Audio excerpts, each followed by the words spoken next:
And his story completely fascinated me, everything he had survived in the battle, the prison camps, the starvation, the slave labor.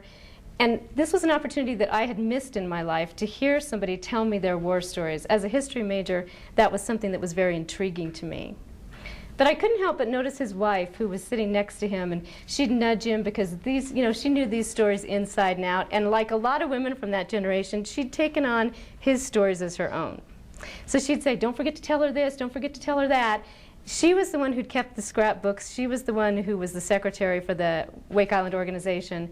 And I got to wondering after I left, I wonder what the women experienced during that entire experience. Well, come to find out, when I went back to ask her, nobody in 50 years had ever asked the women what they had gone through. And their story to me was unique as well.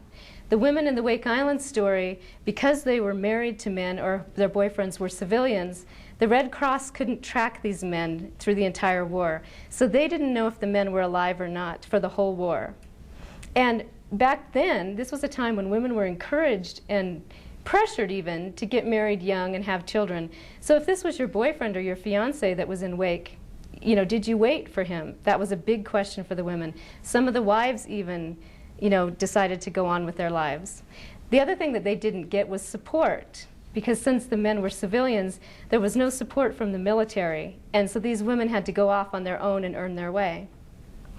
Well, while I was researching Remember Wake, I wanted to create these characters because it's fiction. Everything I write is fiction. So that book is based on interviews with 13 different people. And I took the best parts of their stories and I wove them into the main characters. So everything you read in the book actually happened to one of the people that I interviewed.